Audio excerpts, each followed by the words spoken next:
Good morning. Good morning for the viewers in Canada. Good evening for all who tune from Bangladesh.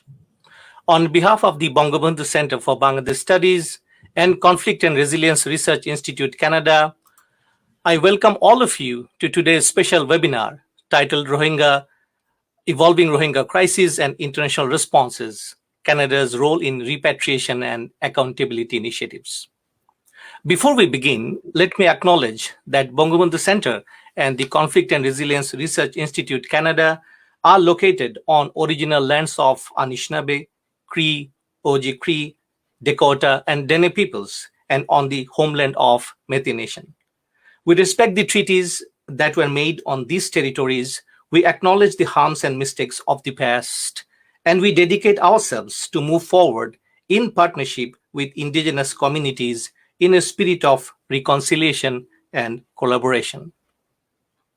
Ladies and gentlemen, and dear viewers, just to set the context, since the Rohingyas' forced displacement occurred in 2017, Canada steadfastly supported the humanitarian cause, while Bangladesh bore the crisis' main brunt. In 2018, Prime Minister Trudeau appointed his special envoy, Honourable Bob Rae, to Myanmar, who visited Bangladesh several times. His report came out in 2018, titled Tell Them We Are Human, highlighted 4 key themes that I think is very pertinent to revisit after 4 years of the crisis. He spoke about the need to combine principle and pragmatism in responding to the grave humanitarian crisis. He also highlighted about the ongoing political challenge in Myanmar, the strong signals about the crimes against humanity that were committed in the state of Rakhine. And finally, he highlighted the clear need for more effective coordination of both domestic and international efforts. After nearly 4 years, I think it is pertinent to take a stock of our promises that we all have made on this issue and outline new strategies for crisis resolution, particularly on the eve of military takeover of the state power in Myanmar.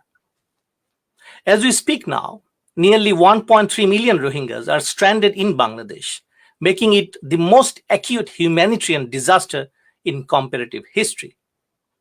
As a host country, Bangladesh is now facing an unprecedented challenge to manage such a growing population. Given this, the only resolution might be the speedy repatriation of Rohingyas to Myanmar with dignity and safety. At the same time, the perpetrator of the genocide and crimes against humanity must be held accountable in the International Court of Justice and International Criminal Court. In light of this, ladies and gentlemen, today's webinar seeks insights on these issues from our distinguished panelists, drawn both from the host country and Canada. This session is live streamed in the Centers and Conflict and Resilience Research Institute's social media feeds. So now, without further ado, let me introduce our distinguished participants today. It is our honor to welcome His Excellency Honourable Foreign Minister of People's Republic of Bangladesh, Dr. A.K. Abdul Momen, Member of Parliament.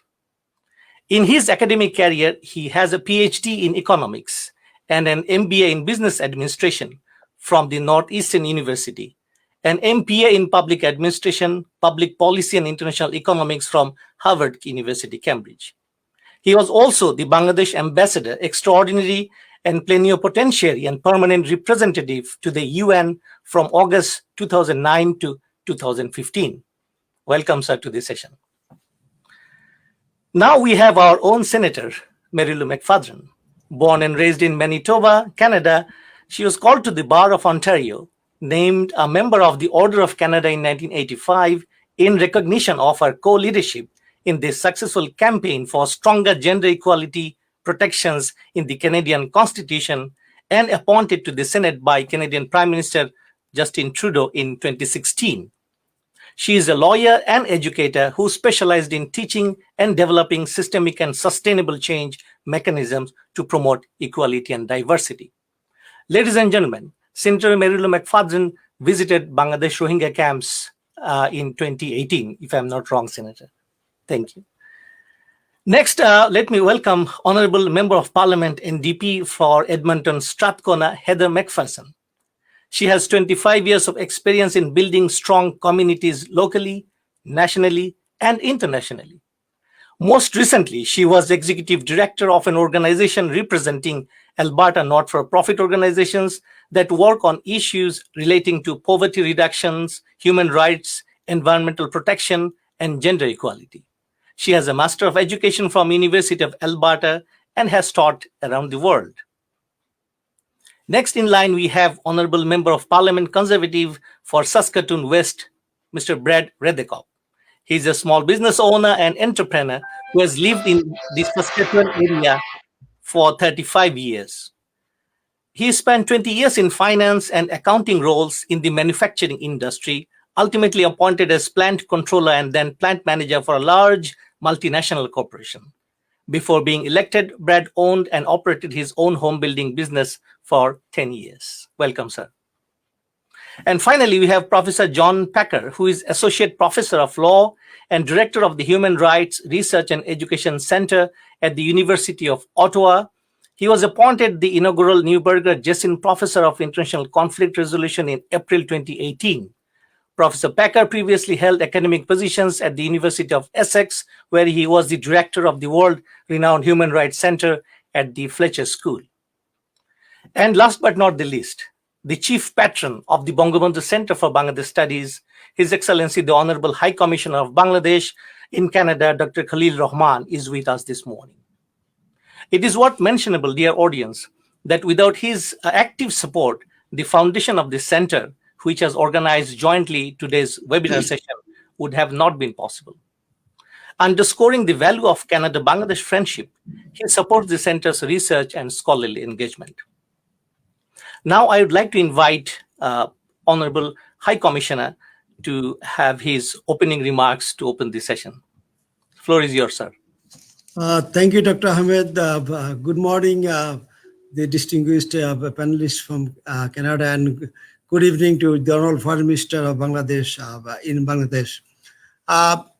It is my unique opportunity to welcome this very distinguished group of panelists today.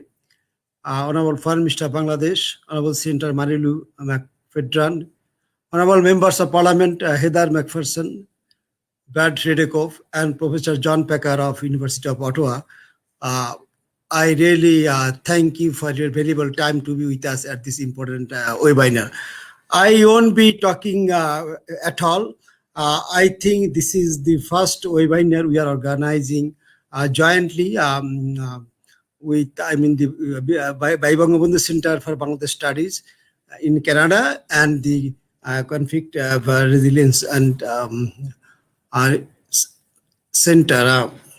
I just like to highlight the fact that, as Dr. Ahmed has said, this webinar has two reasons, but I like to just highlight the fact that after the recent military takeover in Myanmar, perhaps the Rohingya crisis have added some new dimension.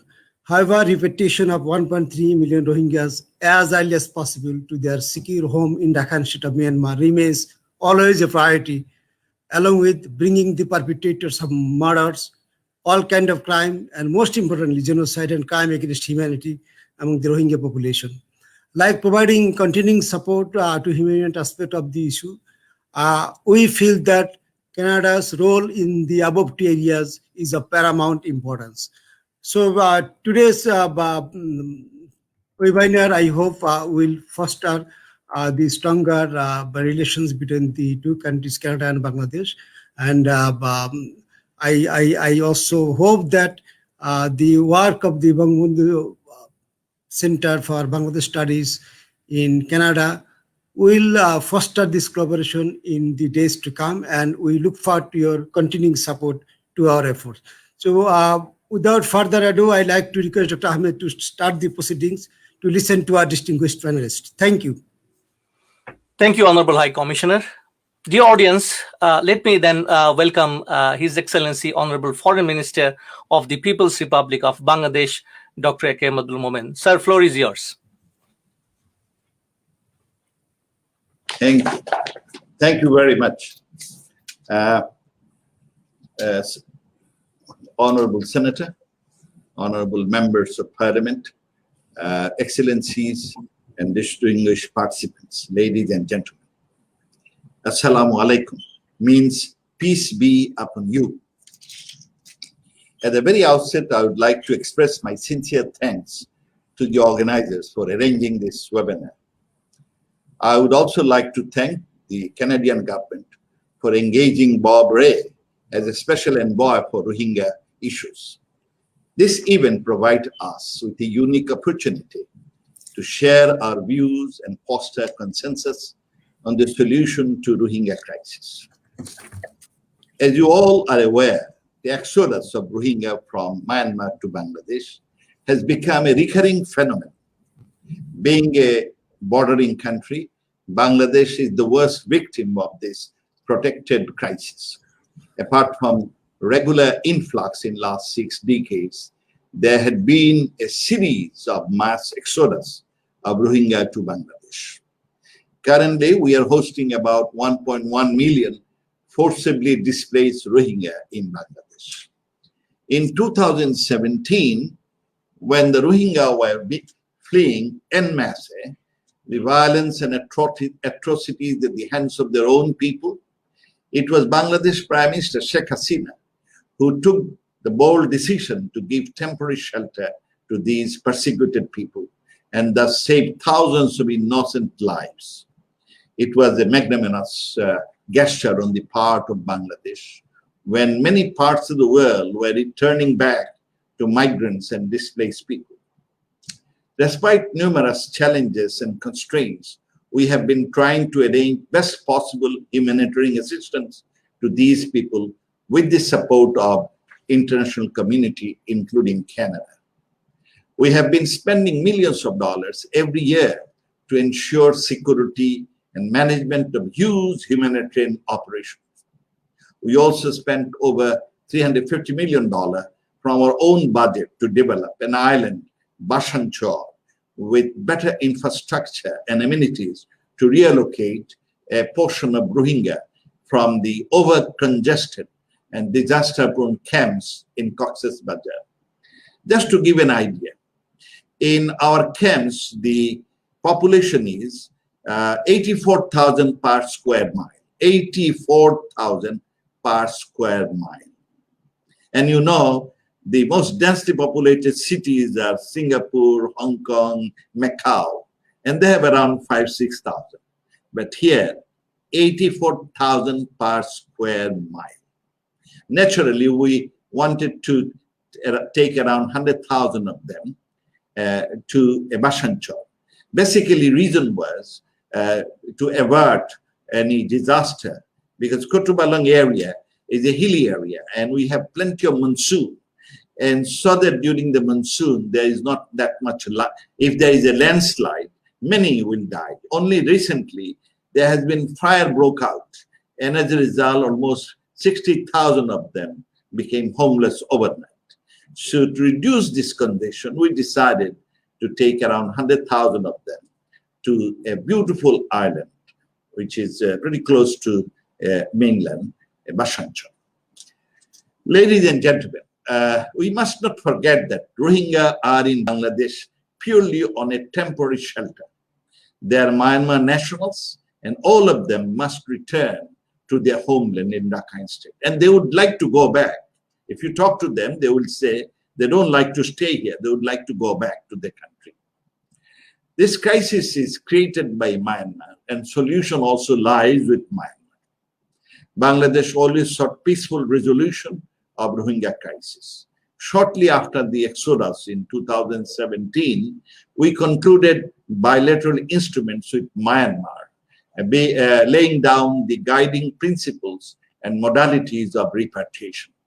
Regrettably, Myanmar has yet to take any visible action to fulfill her obligations and commitments. Rather, Myanmar continues its campaigns to mislead the international community through hollow promises, unsubstantiated claims, and unjustifiable blame on Bangladesh.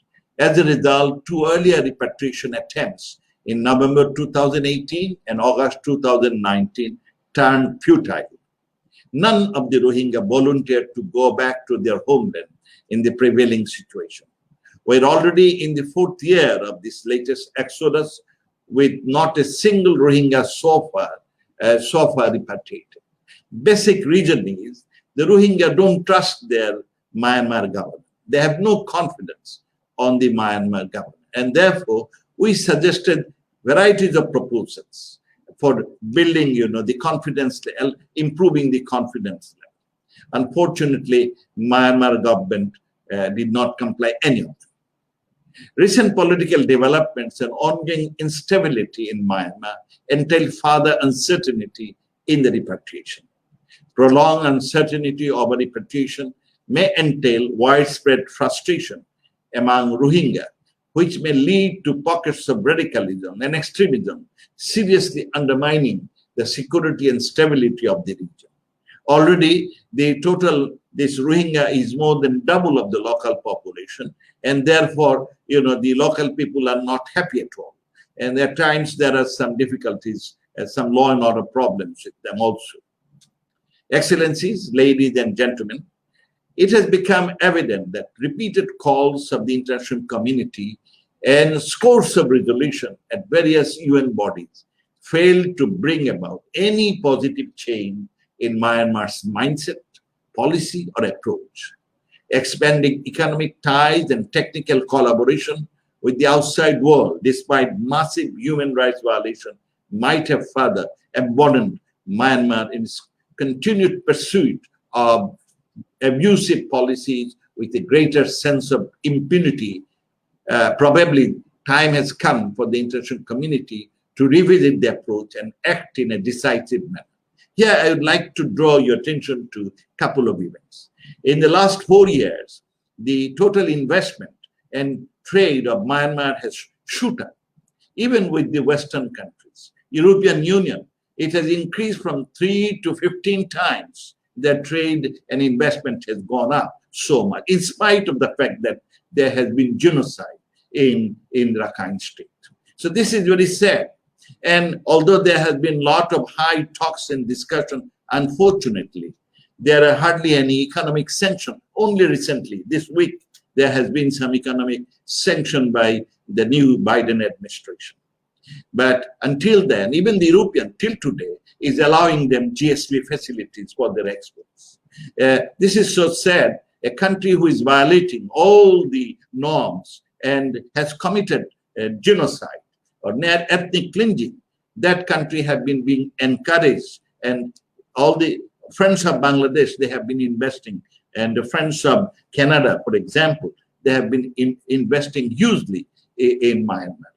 In the earlier days, in 1978 and also in 1992, you see, Myanmar agreed to take their people back. In 1978, they took back around 200,000 of them. And in 1992, they took back around 230,000 of them out of 253,000. On those days, there was economic sanctions on Myanmar. On those days, there were military governments. But since there was sanction on them, they behaved much better. But nowadays, they have been, they don't talk.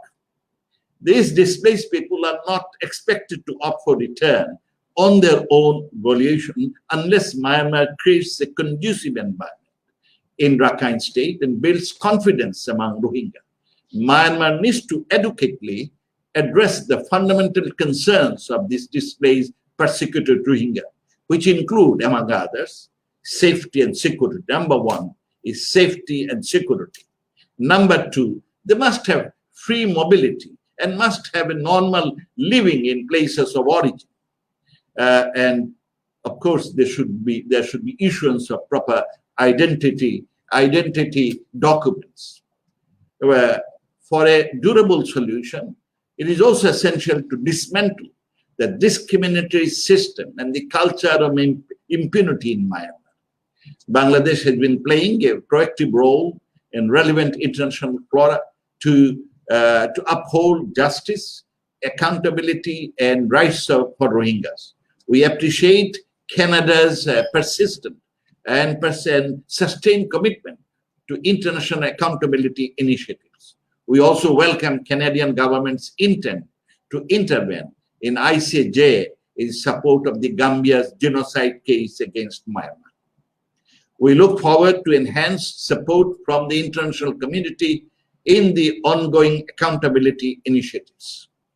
Repatriation of all displaced people to Myanmar remains a compelling priority for Bangladesh. The displaced Rohingya are also desperate to return home in safety and dignity at the earliest possible. It is our collective responsibility to help these distressed people materialize their dreams and aspirations. I must add, there is around 100, and in the last 3 years, there's a newborn, 118,000 of them. And majority of these persecuted people are women and children. There are thousands of children who are without any schools or any schooling. And it is painful to me when I see they are becoming a lost generation. And we don't understand their language. We don't know their culture. We cannot provide them the education that we need. But we don't want this big chunk of people become a lost generation. And there I need global help so that these people can have a decent life in their own home country. Only through our concerted efforts, sustained repatriation can become a reality. We should now seriously consider a regional or a multilateral initiative. In Canada, with its global stature and standing on human rights issues, may consider taking a lead in such initiatives. Bangladesh always stands ready to work with Canada and other partners in this direction. Thank you for patient hearing. Joy Bangla, Joy Bongo. Thank you, Honourable Foreign Minister, for setting the tone of today. And these are all facts.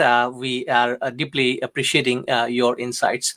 So, ladies and gentlemen, dear audience, let me welcome Honourable Senator Mary Lou McFadden at this point in time. Senator, floor is yours, ma'am. Dr. Ahmad, thank you so much for the invitation to be on this panel. Minister Momen, High Commissioner Rahman, my parliamentary colleagues, Brad Redekop and Heather McPherson. It's really an honor to be part of this panel with you because I believe that there's more that we can be doing as parliamentarians, and I look forward to working with you.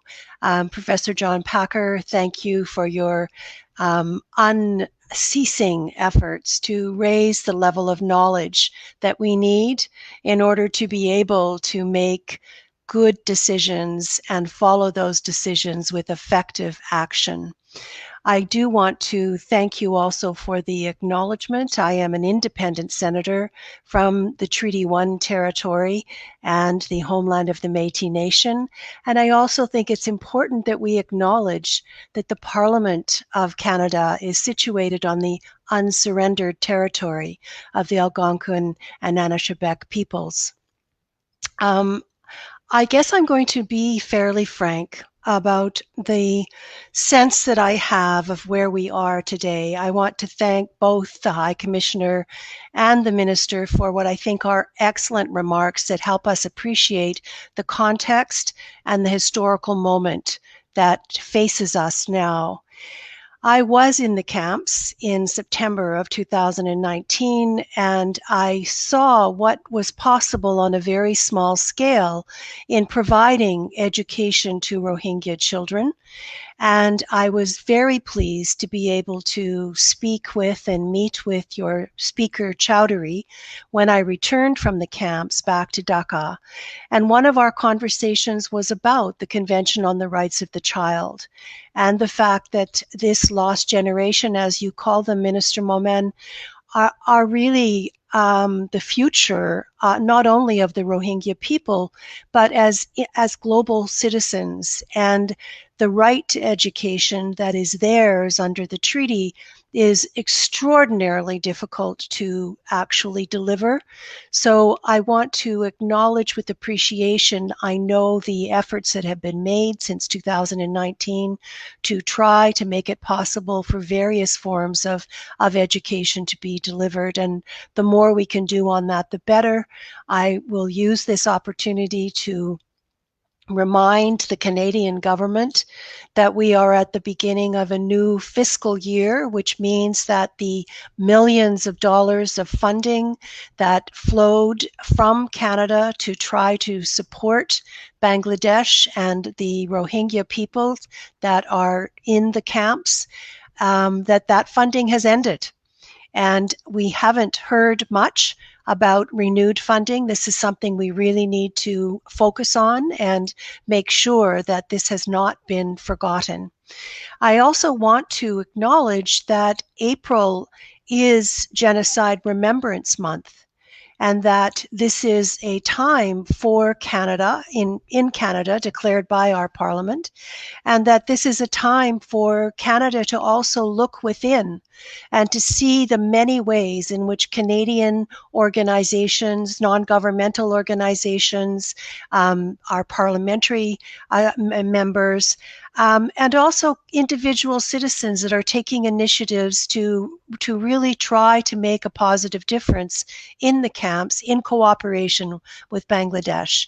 I know that, for example, we have our Calgary physician, Dr. Fazia Alvi, who runs medical clinics in the camps and who was one of the first to respond when the fire broke out and has spread, and as you've pointed out, Minister, affected more than 60,000 of the Rohingya as a result of the fire.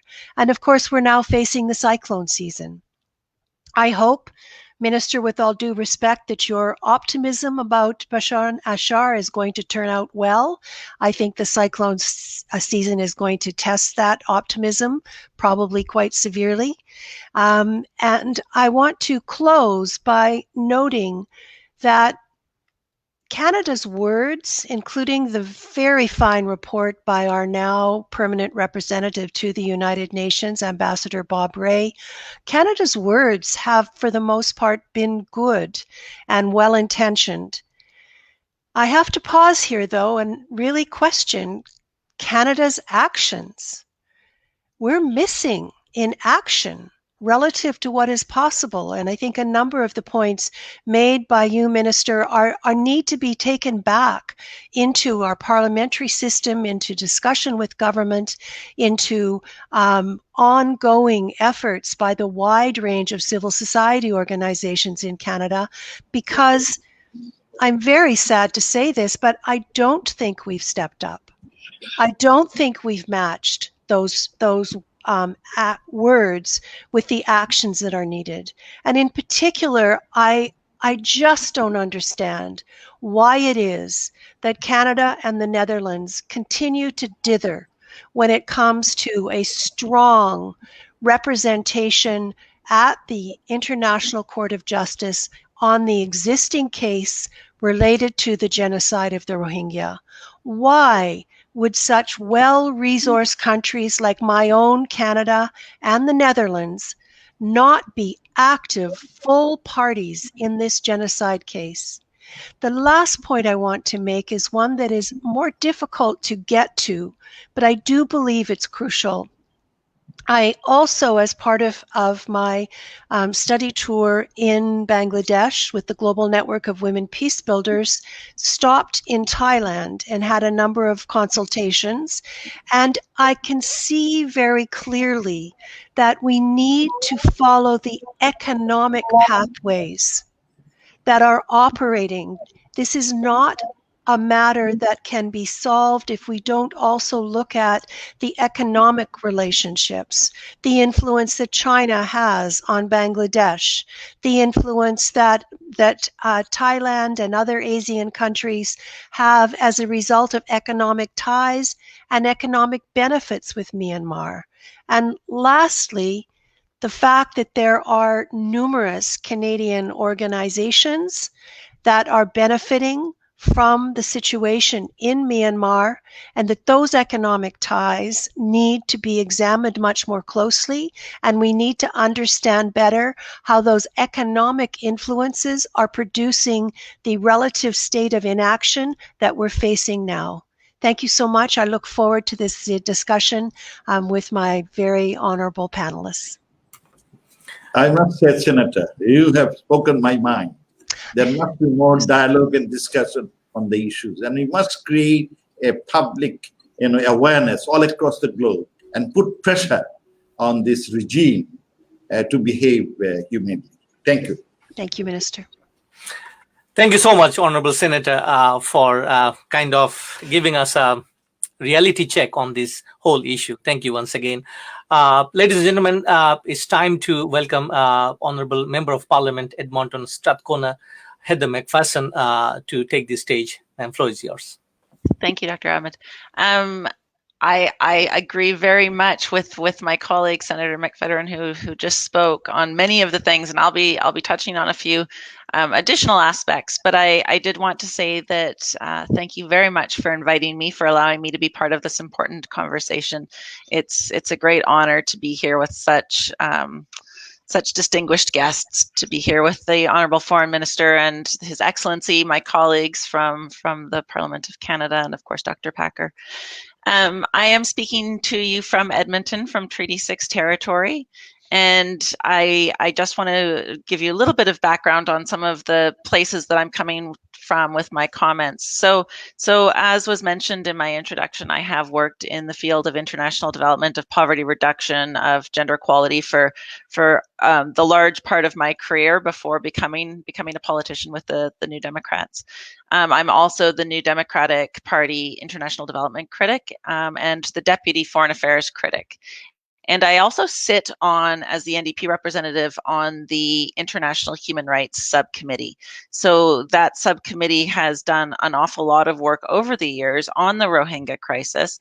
And we actually have done a study even just this year that we have released a report that we've shared with the House of Commons. So I will go a little bit through some of those recommendations today. And then I also wanted to touch on, well, I agree very, very much with everything that we've heard so far in terms of Canada needing to do better, Canada having the right words, but not perhaps those actions to follow through. I'm going to focus a little bit on some of the education pieces and some of the ways that we think that the Government of Canada needs to step up, in addition to some of those things that were outlined by Senator McPherson around, economic sanctions, around making sure that our companies are using due diligence and looking at their human rights, potential human rights abuses through their supply chains and whatnot. And of course, Canada's important role to play in terms of supporting the ICC. To start with, though, I want to say that I, of course, am extremely, like everybody on this call, I am extremely concerned by the military coup in Myanmar that has sidelined any pretense of democratic civilian government and the increasing military violence against protesters and civilians. The escalating level of violence against the unarmed civilians is perhaps one of the most horrific events that's unfolding in the world today, and it is absolutely essential that Canada and the rest of the world not turn a blind eye. And of course, we know within the Myanmar conflict that the Rohingya people are amongst those that are most vulnerable. For years, the NDP have called on the Liberal government to apply the Magnitsky Act against military leaders in Myanmar responsible for human rights violations and sexual violence. We're glad to see that this has been finally done in the wake of the coup and the ongoing human rights violations. In 2018, the NDP sponsored a motion in the House of Commons acknowledging the scale of the humanitarian disaster and calling on the government to implement the recommendations of Bob Rae's report.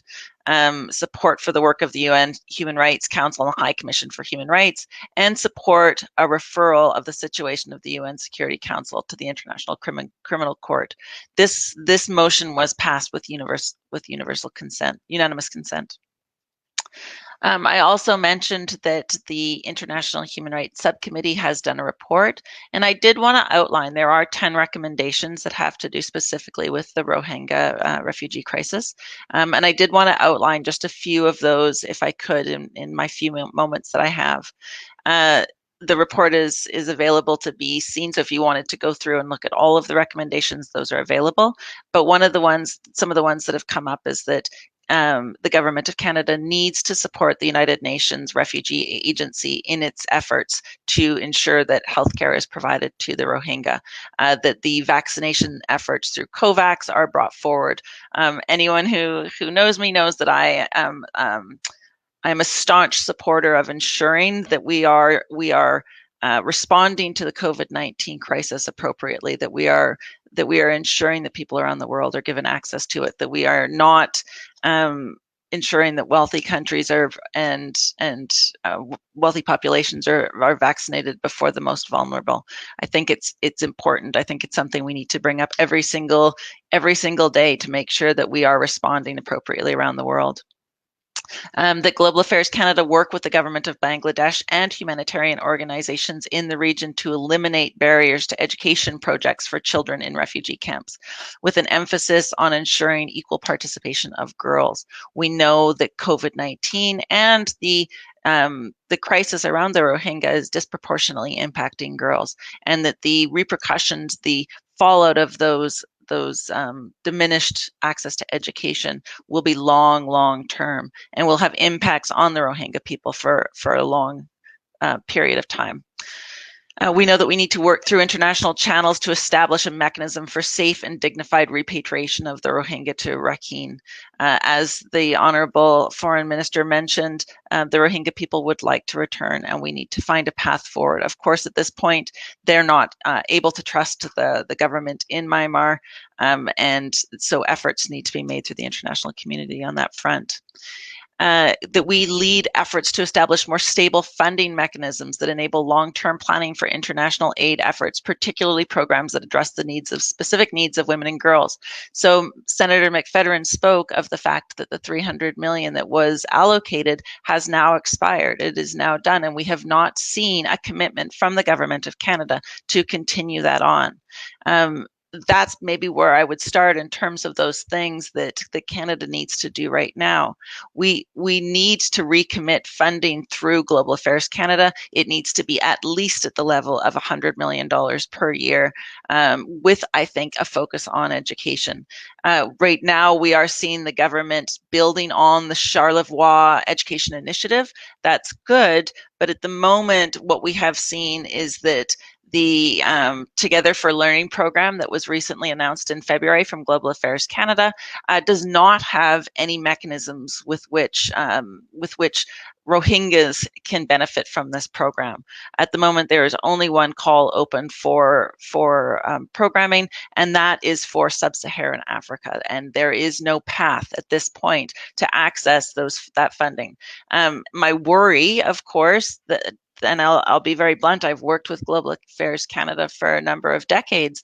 My worry is that there will not be the speed and the urgency which is required as a response. That we will not see this be responded to with the level of support nor the speed that needs to happen. And this is not something that I think we can push down the road for another year or two. It's an urgent need. I think that Canada needs to even more strongly than they already have, condemn the violence against civilians, and there needs to be an immediate and unconditional release of all unilateral or all arbitrarily detained detainees. We also need to look at some of the ways that we are working with our refugee populations in Canada. So we would like to see, and I know that Senator McFedrin and many senators and others have written a letter to the government, to Minister Garneau, asking for refugee resettlement in Canada. That needs to be amplified, that needs to be pushed forward, and it needs to be increased. So I would strongly support that. I'm going to finish by just saying that that the NDP is strongly committed to working with the government, to working with allies to make sure that we are able to get the support for the Rohingya people. We've long pushed for support for the Rohingya. We've long pushed for an increased participation by Canada, and we look forward to seeing Canada live up to the words, live up to the statements they have made, and take the concrete action that is needed as we go forward. Thank you. Thank you, Honourable. Honourable McPherson, I like your idea, and Bangladesh is open for reallocation of these Rohingya anywhere on the planet, and Canada is welcome to take them. Thank you. Thank you, sir, for the note. We have all heard that we can take, and we will hopefully take Rohingyas into Canada. So, ladies and gentlemen, let's welcome Member of Parliament, Brad Redekop. Sir, floor is yours. Thank you so much, Your Excellency, Foreign Minister, Senator, fellow MP, and distinguished panel. It's a privilege for me to be here as well today, and assalamu alaikum. COVID, just before I start into the issue, I just want to remind everyone about COVID, and it's been such a frustrating disease. Just when it seems like things are getting better, they get worse. Just as we start to see a light at the end of the tunnel with vaccines, we seem to be in another wave of increasing infections. And I was saddened to read over the weekend recent reports out of Bangladesh that the current COVID-19 case counts and deaths are higher than they've ever been before. And now your country is placed under a severe lockdown. So my hope and prayer is that Bangladesh, Canada, and indeed the whole world will move past this frustrating disease and begin to return to normal as soon as possible. And for those who've become ill or died, my deepest condolences and sympathy. Now, for the purpose of our gathering today, discussing the Rohingya crisis, it's interesting as I listen to the Senator and MP McPherson, it seems like we all shared our notes because I think we're all saying the same thing. We all believe the same things. I'm going to avoid repeating a lot of the things that have been said, but I do want to highlight a few things. And of course, the raw numbers of this situation are staggering. You know, over 900,000 refugees fleeing to Bangladesh, 1.3 million people who are in need of humanitarian aid right now. And of course, it's the children and the women and some men who are living in unhealthy, dangerous conditions in the refugee camp. And it's already been mentioned, the crisis this is for the children moving forward. And of course, that terrible fire last week in Cox's Bazar that caused so much damage and killed people and caused disruption in the refugee camp, just making it worse. And the military coup in Burma has greatly complicated the ability to negotiate any kind of return for these refugees. And so taken together, this leaves all of us in a difficult situation. And I say all of us because Canadians and Conservatives care about the plight of others in this world. We want to see everyone experience the freedoms that we enjoy here in Canada. We want other people in other countries to be the best that they can be and to have the freedom to raise their families the way they want to raise their families, free from government intrusion and free from war. And Conservatives believe the advancement of peace, justice, and human rights should be the central tenet of Canada's foreign policy. We condemn the use of violence against the people of Burma. Canada should be doing more to speak up and lead in the world, especially with genocide and human rights violations being so widely reported. I also want to recognize my colleague, MP Garnet Genuis, who has spoken on the Rohingya issue many, many times in Parliament and all kinds of forums. So what is the solution? Well, obviously we need to create an environment that would allow the Rohingya people to return home to Burma. And Conservatives are seeking a future for Burma that is characterized by ethnic reconciliation, peaceful pluralism, and full citizenship for all. Now, there are significant human rights issues in Burma that need to be resolved. And I don't think we can send the Rohingya people back to Burma before it's safe to do so. As much as the people of Bangladesh would like to see them return home, sending them back to Burma before the fighting and oppression is stopped would be a death sentence for many of them. Repatriation must occur only after it is safe to do so and based on the voluntary choice of the refugees themselves. And we know that they want to go back, but they need an environment where they can trust the situation to go back. I'm also concerned that the government of China is playing a role in Burma. After Singapore, China is the second largest foreign investor in Burma and has refused to take any action against the leaders of the military coup.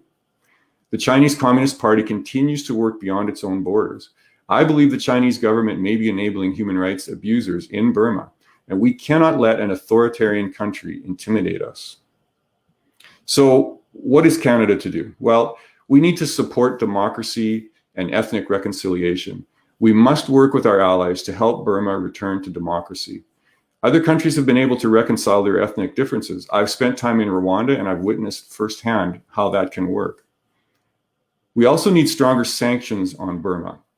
At the moment, we have sanctions against certain individuals connected to the Burmese government, as well as an arms embargo, but we need to make better use of the Magnitsky sanctions, and Canada is not using them to the full extent possible. We also need to expand sanctions to include sanctions on imports, exports, financial services, and investment. Now, of course, we need to be careful that the sanctions directly impact government leaders and their funding sources. We have to craft new sanctions in such a way as to avoid hurting the people of Burma. Canada also needs to reconsider its financial commitment to this crisis. As has been mentioned, we contributed $300 million over the last 3 years, but that program expired last week, and so far we've heard nothing from the government as far as any further aid or any further possibilities. We also have to employ speed and urgency in this situation, as has been mentioned. We can also rekindle our parliamentary group with Burma and work with our special envoy, Bob Ray, to forge stronger ties with the Burmese leadership. And we can support Bangladesh as you bear the biggest load in this situation, since the Rohingya refugees are in your country. So lastly, I want to thank the people of Bangladesh for stepping up in this challenging time. You have welcomed the Rohingya people. You've allowed the UN to set up refugee camps and have done much to keep the Rohingya issue in the forefront of the world's mind. We want to help you. We want to see a solution to this crisis, and we want all the people of Burma, including the Rohingya, to flourish and to be free. Thank you. Thank you, Honourable Member of Parliament, Brad Riddick, for your part of the speech. And we have heard a couple of very interesting and pragmatic solutions. Honourable Foreign Minister, do you want to come in? No, I just want to thank him. And we are ready to work with you because we want them to go back and have a decent life. Thank you. Thank you, sir. So, Professor John Packer, floor is yours, and we are ready to listen to you and your years of experience on Rohingya crisis. Sir, go ahead, please. John, is your mic? Yeah.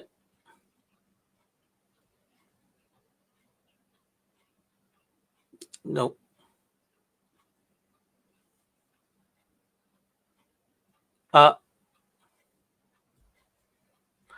No, not yet. Can you hear us? You can, but we can't hear you. Can you try again, John?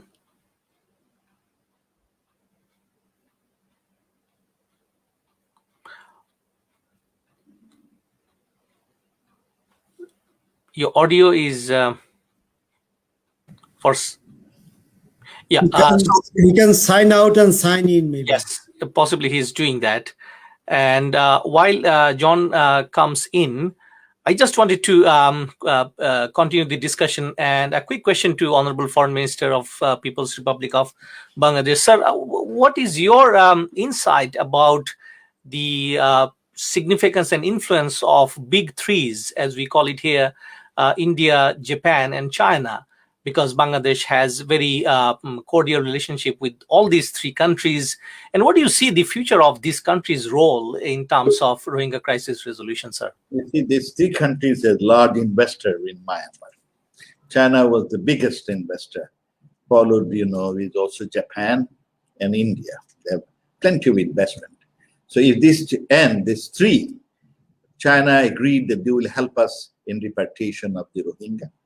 Japan has taken some initiative, but it has not been that much, that they will also help us to, in the process of repatriation.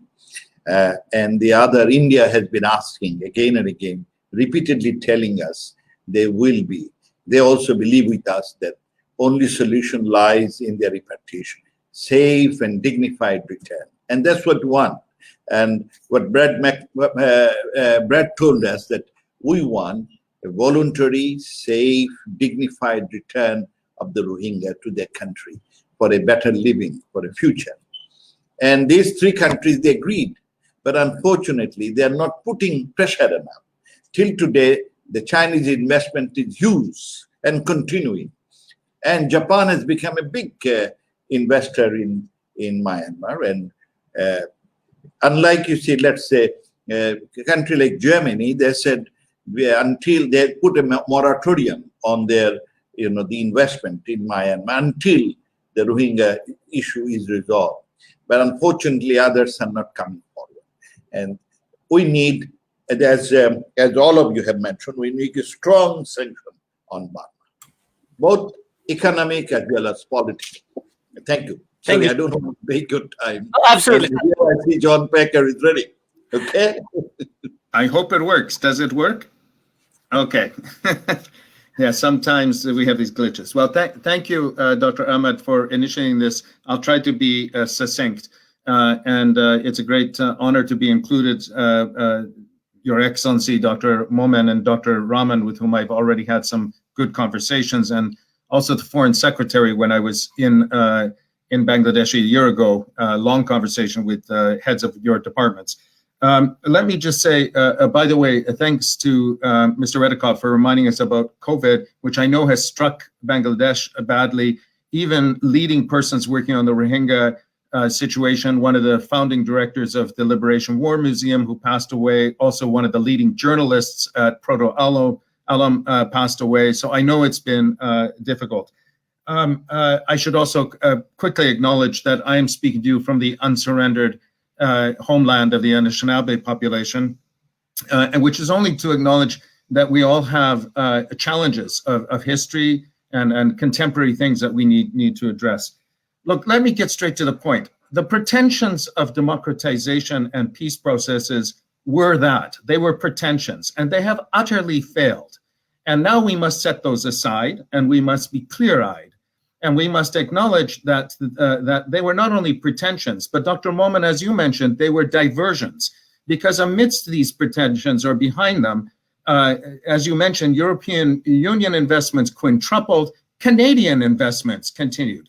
Exactly while the genocide was taking place in 2017, our own embassy was running a trade fair in Yangon, and the ambassador's husband was on vacation unbelievably in Rakhine State. So, I mean, this is the frank situation. We have not been consistent. We have actually been feeding the sense of the now junta, the military, that not only their policies have succeeded, but they suffer no consequences to ignoring the condemnations of the international community. I visited Rakhine State in 1993 on the repatriation of Rohingya from Bangladesh, precisely in the context you mentioned, Dr. Momen. There had been not only condemnation, but also sanctions. Specifically, the European Commission at that point surrendered the most favored nation trade arrangement for exports from Myanmar at a period when Myanmar was coming out of its long period of isolation. Now Myanmar is highly integrated in terms of investments and foreign trade, and those sanctions could be far more biting than they are. And I won't go into it now, but there is an array of companies that are being revealed now as having investments through subsidiaries and others directly benefiting the military. That must stop. Now, let me just go into what really needs to take place quickly. First of all, I think the international community is fully recognizing Bangladesh's extraordinary conduct in receiving and providing temporary shelter for the Rohingya refugees. However, the international community is also concerned, as you said yourself, Dr. Momen, there's more than 100,000 have been born in the last 4 years. You know, we're very worried what's going to happen to the new generations if they are not properly educated, not given opportunity, young men who have no opportunity or place to go. So there is an imperative here to provide for them so that when they return, they can lead productive lives and be good neighbors in the region. I mean, surely nobody wants disaffected, isolated populations. And that includes investigation right now into the causes of the fires, the issues of kind of control of the population. We know it's difficult and challenging for the community in Cox's Bazar. And in this regard, I would commend to you the idea to work more actively with the international community, including in investigation and protection in the current circumstances. I think there would be goodwill to assist Bangladesh in addressing that problem. Now, turning to the kind of solutions, if I may say, I will just briefly speak about the International Court of Justice, or let me start rather with the International Criminal Court and universal jurisdiction, the idea of holding individuals accountable. Let me be frank, this is not a meaningful option at this point. First of all, you cannot proceed against any individual absent their arrest. And there is no reasonable chance of arresting any senior official anytime soon. And if they would be arrested, let me just be very clear what would happen. It would take years to go through any process of indictment, prosecution. And at the end of it, what happens? A few of them will go to jail. There will be no reparation. This does not facilitate the return of a single Rohingya. It does not entail any restitution of homeland or anything. So we just have to acknowledge that that route, I'm not against it, it does not respond to the urgency or the character of the situation now. And the imperative now is otherwise. And it has two elements I'll just mention. One is to mobilize politically in a way which makes clear the character and the threat of this regime. It has been voiced in the last week that what we are looking at in Myanmar, if there is not urgent action, is a kind of Syria scenario, a real potential conflagration in the region, which will have enormous deleterious effects on the neighbors and long-term damage. We already know that there are at least a dozen of the ethnic groups with their militias who have been at war for decades. The country is not fully in the control of the junta. And the idea that we should be deferring to the junta in this regard simply has no sense at all.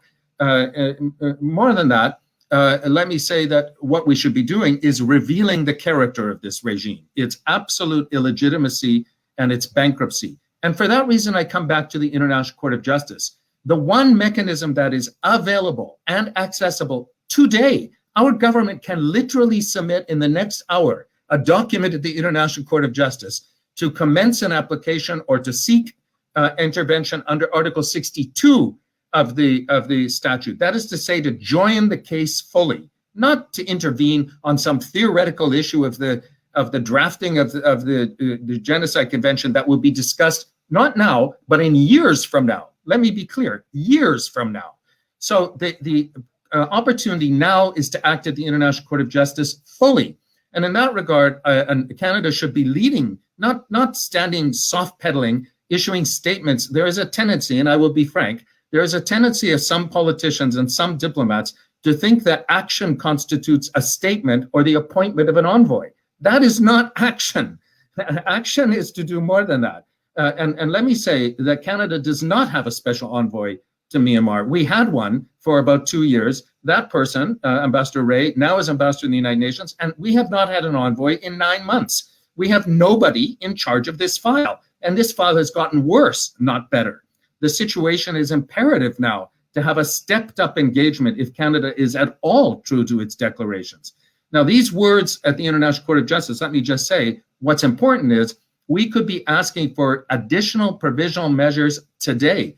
The government of Myanmar has not responded and not been publicly scrutinized for those provisional measures so far.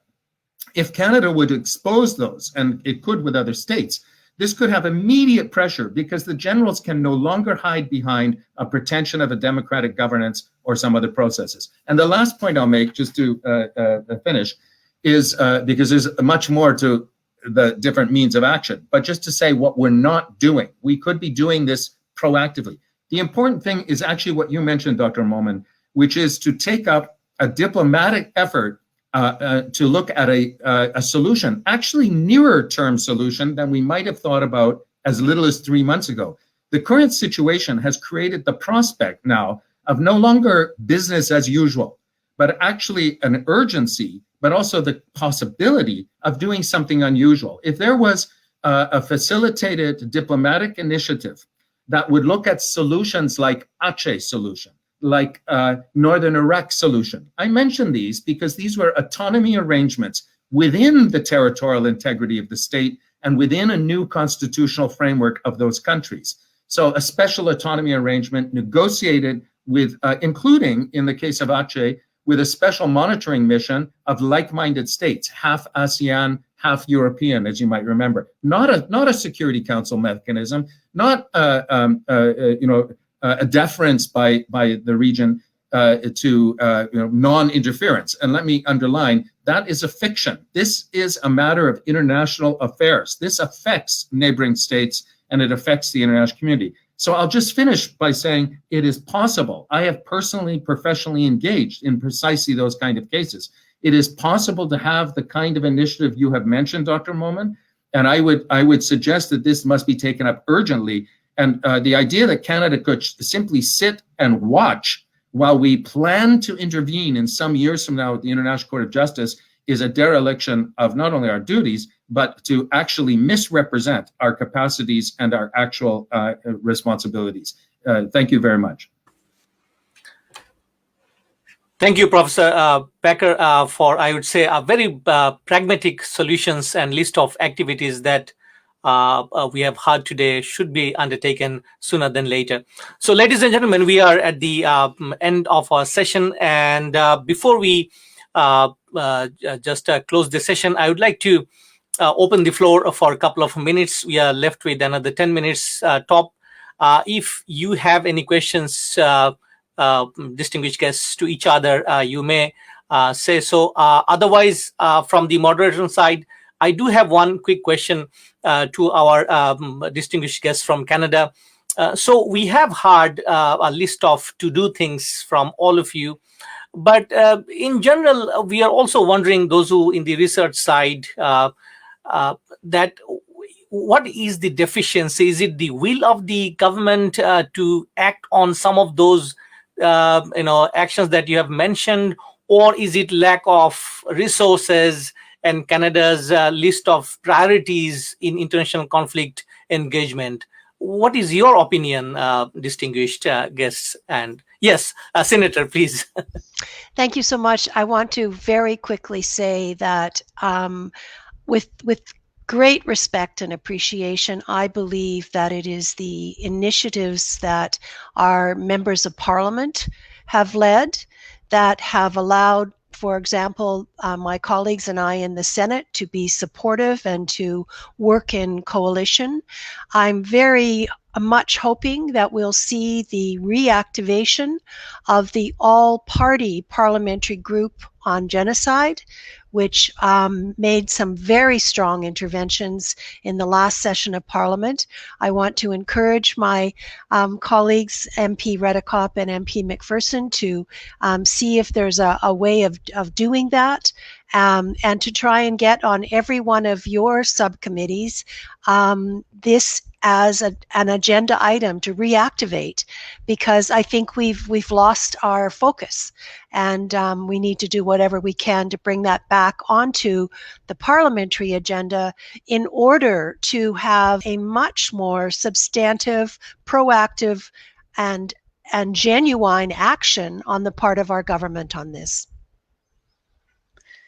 I would just echo that as well, Dr. Ahmed, that I mean, the question asked whether this was will, it is definitely will. It is not a lack of resources. It is lack of will, 100%. We have seen Canada's role in the world diminished over the past number of years. And if Canada wants to continue to play a role, if Canada wants to continue to be a leader, we really do need to change the direction that this government is going, and we really do need to change the direction that we are taking with regards to a number of aspects. But of course, my focus is always on the global affairs side of the equation. And Dr. Ahmed, I would just add that it was already mentioned that one of our criticisms that we have of this government often is the government likes to speak. They like to say words. They like to make a statement or a photo op, but the actual doing of things is very difficult for them. And so this is a case where I think it's up to us as opposition members even to push for actual actions rather than just statements. Thank you so much. Add, just to say, John Packer, has a beautiful idea about the Archie solution. The Archie solution, even we see it's in South Sudan, the solutions worked out. And maybe under the R2P, some countries, maybe ASEAN, can look into it with the support of Biden administration in Canada. Canada can take a lead in it, and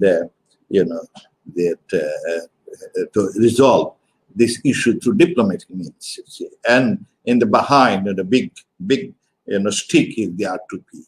That if you don't follow this, we will take care of it. And hopefully, under those circumstances, it is not only just repatriation. Repatriation is our priority, but at the same time, we want a dignified, safe, and return of these Rohingya. Over the last 30 years, they have been deprived. I was looking for, is there any graduate among these 1.1 million Rohingya, so that they can organize. Unfortunately, its story is dismal. And it's because it's not one day, over the last 30 years. And I must say, the people who are responsible, even including the UN agencies, they did not mention it again and again, that there has been so much of deprivation and exploitation. And as a result, these people have become not human beings, they consider them just like insects, There is a spread of venom of hatred against them. It's just not happened, yesterday. It's because over a period of years, there has been a spread of venom of, hatred against these people, the Rohingyas. And in the process, they are now. So we need to create a mindset. I'm happy nowadays, I see, even among the Myanmar, many are putting some of the words that, we should have supported them when they are being persecuted, So this is, God has a different way of doing things. Thank you. But I think there is an answer to that, and that is diplomatic. And maybe we should push some word on a solution to ASEAN, and if they raise it, the Myanmar will be alert, and then they may be more, amenable to do things better. Thank you. Minister and High Commissioner, may I just request and encourage you to reach out to our former special envoy and our now ambassador and permanent representative to the United Nations. This would be a wonderful conversation to start, and for us as parliamentarians to be supportive and to take our own initiatives in communicating directly with the government on the need for action. Thank you, Senator. We will do, hopefully, but at the same time, if there is a push from you, that will have, will have a beef in it, strong teeth in it. So maybe I appeal you, request you also to approach him, and we will be doing the same. Thank you. Thank you. If I may, Dr. Ahmed, just add two quick points. Please. So first of all, to support the idea of reactivating in the Canadian Parliament, the all-parliamentary group, in which, by the way, Mr. Genius was very active, Ali Al-Sasi of the Liberal Party was very active, and one of your predecessors, Ms. McPherson from the NDP, was very active. So it actually worked very well. And I would urge that come back on the Canadian side, bringing ideas into the government. On the intergovernmental side, maybe ASEAN is problematical as the ASEAN, but the ASEAN Regional Forum, in which Bangladesh and Canada are both members, is probably a more appropriate forum. And I'll take note, maybe we're taking note, Canada just supported a mediation training for women in ARF. I mean, it's nice they did it, but it would be nice to see it applied. And that might be one access that could actually be an entry point. In that connection, I also want to emphasize the importance of actually bringing in the leadership of some of the Rohingya communities and of the Rakhine Buddhists, because you may know that in the last 6 months there was an accord between Rakhine Buddhists and Rohingya in Rakhine. So the idea that there's some kind of a coalescence of a shared understanding and vision is very important, because that could support a kind of Aceh solution. That would be a stability. And I want to underline the Aceh solution, not so much a South Sudan solution, because this would retain the single character of Myanmar as one state and would respect the territorial integrity of Rakhine within Myanmar, but would provide a safe homeland that could be protected by an international monitoring of like-minded states. And in that regard, I do not see why Canada could not participate, if not lead. Thank you, Professor John. That was a wonderful suggestions. Dear audience, we are absolutely at the end of our session. In our clock, it is 1 hour and 9 minutes live. So without further discussions, let me draw the conclusion. As traditionally, before we call it a day, we go around to the distinguished guests to listen to their final thoughts. And at this time, we do a reverse rotation. So I'd first invite Professor John to share final thoughts, and followed by Honourable MP Brad Redekop, Heather McPherson, Senator, and finally we'll end up with our Honourable and His Excellency Foreign Minister. So Professor John Packer, please, your final thought. I will just take 60 seconds and to say that I think really now there is urgency, because the situation is on the verge of getting beyond control, and it will have its own dynamics if there's not immediate urgent action, and that requires diplomatic initiative. And Canada working with Bangladesh seems a natural tandem. And I'll just end by saying that the future, the vision here must be of a sub-region which is dynamic, peaceful, stable, and prosperous.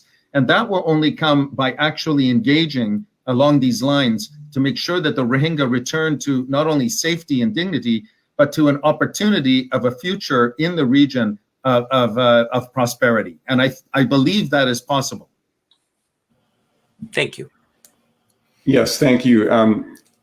Canada is a great country. Canada has a lot to offer the world. We have the ability to bring people together, and I think we can play a role if we could step up and not just talk about things, but actually get things done. And we have a natural working relationship with Bangladesh, which is amazing.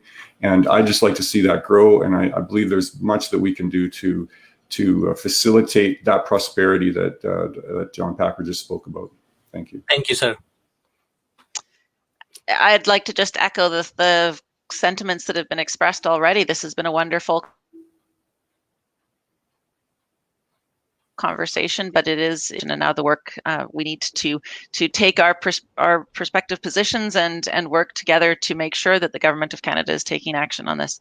As I mentioned, we are looking at this within the International Human Rights Subcommittee, and I will be continuing to press within my caucus and within the opposition to make sure that the government of Canada recognizes and acts on its responsibilities, both in the International Criminal Court and in terms of supporting Rohingyas around the world.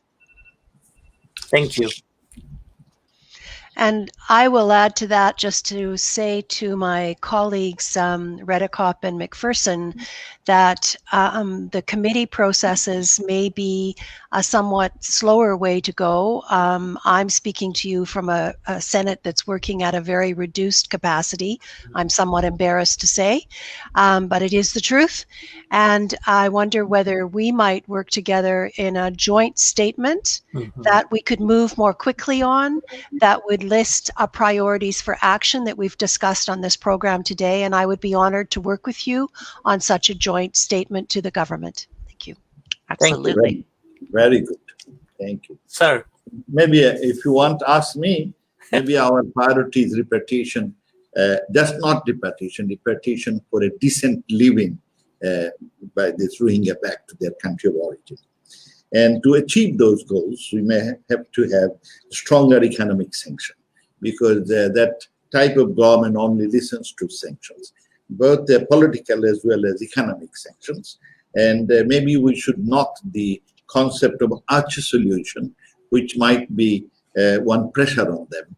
And maybe in the long run, that may be the way out. Thank you. Thank you very much. And at this point in time, ladies and gentlemen, let me once again invite His Excellency Honorable High Commissioner Dr. Khalil Rahman to say a few words as concluding remarks. It is worth remembering that Bangabandhu Center for Bangladesh Studies, which hosted today's session, is due to his persuasion, and he's very much active in connecting Bangladesh and Canada in policy studies and scholarly exchange. Sir, for your concluding remarks, please. Thank you, Dr. Ahmed. I cannot be more happier with the participation of such a distinguished panel and with such outcome-rich discussion. and the ideas, these suggestions came out. I think I never I had this kind of opportunity in the past. So as High Commissioner of Bangladesh in Canada, and also incidentally as the Chief Patron of the Bangabandhu Center for Bangladesh Studies in Canada, I will work with the government of Canada as well as the parliamentarians and other organizations in Canada to really see how this Rohingya crisis can be resolved as soon as possible. Also, as High Commissioner, I'll work with you all, Honourable Senator and member of parliamentarians, Parliament, to work in other areas like trade and investment, how we can expand these bilateral relations. I'm very happy to be able to organize the first activity, I should say, this webinar. On behalf of the Bangabandhu Center for Bangladesh Studies, in collaboration with Conflict and Resilience Research Institute. So we'll be working also together collaboratively in future to organize such policy dialogue involving all of you. And also we are looking forward to also participation of the Global Affairs Canada and the government ministers and MPs from the ruling party to be part of it. And our next pioneer, as we planned, and I had a discussion with Dr. Ahmed, that we'll be inviting Ambassador Bob Ray in such a discussion. So that will also come up soon. Lastly, I would like to say that as High Commissioner, I would like to act as a bridge between the government of Bangladesh and the government of Canada and all of you, Honourable Senator and Honourable parliamentarians, how we can further strengthen the excellent bilateral relations between these two countries. And I really want to make this relation as one of the best example for Canada and Bangladesh. So that's my place, and that's how I would like to work with you. And please count on me, and I'll be always accessible. And I hope that I can always, get in touch with you so that our two countries can benefit from our collaboration. So thank you once again, all for making time for this first activity webinar we have organized on behalf of the Bangabandhu Center for Bangladesh Studies in collaboration with Conflict and Resilience Research Initiative. I also like to thank Dr. Ahmed. So that's all I like to say. Thank you so much. Thank you, sir. So, dear audience, we have kept our promise. The session ran 1 hour 16 minutes in our clock. So thank you very much for being with us. And before we say good night to our Honorable Foreign Minister in Bangladesh and rest all of you for rest of the day of good work, just wanted to say a couple of words that this is a very acute crisis that Bangladesh, and as you have heard from the distinguished panelist, going through at this point in time.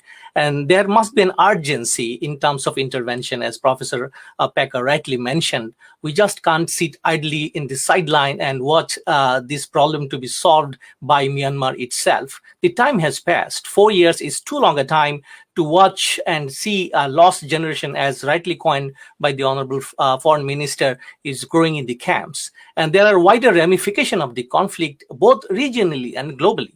I hope, dear audience, you have heard from the senior policymakers, both in Canada and Bangladesh, the future of the problems and possible roadmaps. Conflict and Resilience Research Institute works in these conflicts since last 3 years. We have published, we have written extensively about responsibility to protect, and you'd be very happy to note that Conflict and Resilience Research Institute, in collaboration with Bangabandhu Center for Bangladesh Studies, would continue this policy dialogue in the future. At this point in time, our organization is running 2 education projects in the camps funded by MCIC Canada and Rotary Club of Winnipeg Global Grant. And we'd like to continue working in the education sector in the future. And so thank you so much once again, distinguished panelists, for your kind presence and your insights and your energy. And we are all deeply encouraged by your presence. Good night and goodbye.